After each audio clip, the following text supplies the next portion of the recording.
তোমাদের মধ্যে কি সবাই আল কোরআন আনছো? যে হুজুর, আমাদের ঘরে একটা কিতাব আছে যেটা এখন আর পড়া হয় না। আচ্ছা শোনো, তোমরা যে লাইব্রেরির কথা বলছিলে আমি ওই লাইব্রেরিটা দিয়ে দিব, তোমরা ঠিকভাবে গোছাই নিবা, কেমন? আচ্ছা ঠিক আছে স্যার। টুকটাক কোনো কিছু লাগলে আমাকে অবশ্যই ডাক দিবা। জি স্যার। একটা জিনিস খেয়াল করছি, পোলা পাইনি গুনা আমারে সেলাম দিছে, কিন্তু দাঁড়াই সেলাম দেয় না। আমি অনেক স্কুলে গেছি, আমারে দাঁড়াই সম্মান করছে।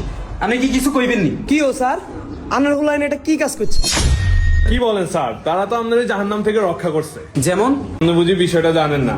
আমাদের প্রিয় নবী হযরত মুহাম্মদ সাল্লাল্লাহু আলাইহি সাল্লাম বলেছেন, যদি কোনো ব্যক্তি চায় মানুষ তাকে দাঁড়িয়ে সম্মান করুক, সে যেন তার থাকার জায়গা জাহান্নাম খুঁজে নেয়। কি বলেন স্যার? আমি তো আসলে আগে জানি না এই জিনিসটা, যাক আপনার থেকে শুনছি, খুব ভালো লাগছে। আচ্ছা যাই হোক, আমি যে বিষয়টার জন্য আসছি আমি ওকে বলে দিছি, আপনাকে বুঝিয়ে বলবো। ঠিক আছে আমি যাই। ঠিক আছে বাচ্চারা থাকো।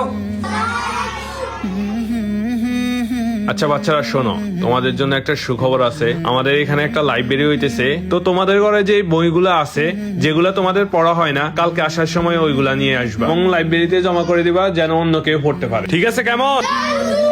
তো ঠিক আছে, আজকের জন্য ক্লাস এখানে শেষ। তোমরা সবাই কালকে আসার সময় এই জিনিসটা নিয়ে আসিও।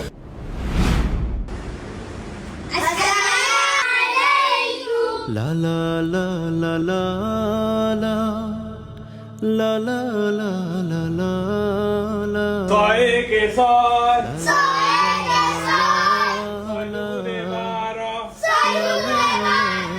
la la। আচ্ছা ঠিক আছে বাচ্চারা, তো কালকে তোমাদের একটা বইয়ের কথা বলছিলাম, সবাই কি আনছো?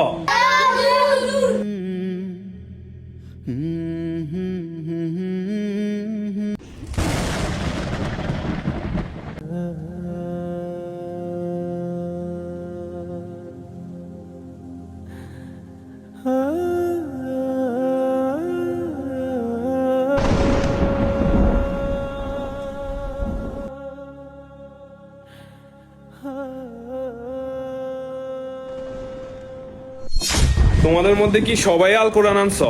যে হুজুর, আমাদের ঘরে একটা কিতাব আছে যেটা এখন আর পড়া হয় না।